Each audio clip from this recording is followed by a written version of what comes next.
Howdy, another quick little update. Finally got the back bumper all done. So basically I did, as I mentioned before, cut the ends off of it. Cut these ends off, brought them back so it's about an inch gap now in between the marker light and the bumper. Before it was overlapping. Plus when I moved the bumper forward, I ended up moving the bumper forward almost a half inch. It was really close. It was actually 5/8 of an inch gap.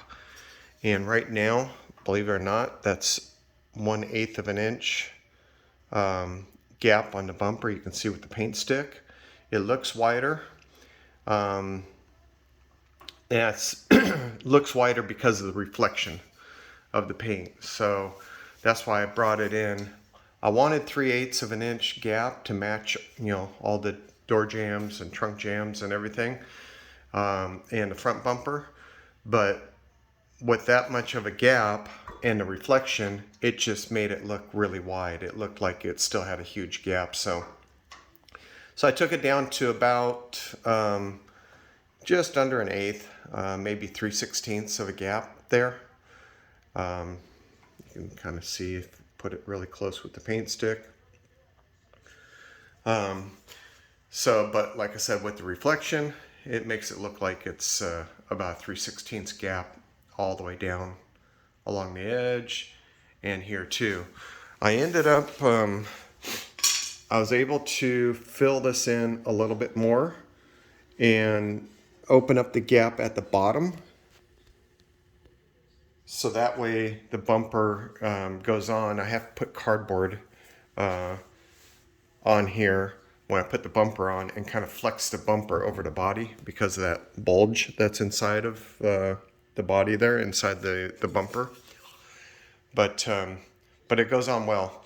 So I'm still thinking I might weld a nut inside the bumper right here.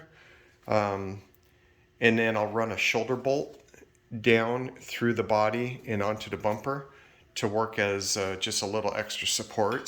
The bumper, it flexes a little bit, so I'm thinking I want to put reinforcement there so that way it doesn't ever flex and chip the paint out there. So that's one last thing I might do tomorrow night, but at least it's done. All the bolts are shaved, that were in there.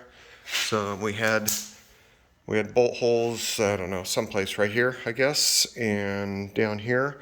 So I welded them up, filed everything down, got it as straight as possible. And also there was holes under here for the bumper guards. So I filled those in. The bumper kind of had notches and stuff in there. So I cleaned up the notches. It made it so it's just all perfectly smooth. The center bracket, it's cut down so it fits properly, and it bolts in. So that keeps the bumper nice and solid. But yeah, it turned out good. Pretty happy with it. Might look at it with some fresh eyes tomorrow and see if there's any fine tuning that I need to do. And like I said, I'll probably weld a nut into the bumper so that way I can run a shoulder bolt in through the body to the bumper, and that'll make the bumper completely rigid and actual functionable in case something bumps into it. Other than that, so that'll wrap things up on the bumper. So the front and rears are done, and it'll be on to block sanding the doors and the front clip and perfect the sheet metal. Make sure everything's perfect. If everything's perfect and I don't have to do any more primering, then I'll strip it down and start painting. And once everything's stripped down and once I get everything painted, then I'll touch up the frame Got a couple touch-up spots I want to do on the frame under the hood there. And then I'll do the body work on the firewall, patch that windshield wiper hole, repaint the firewall, and detail it up and put it back together.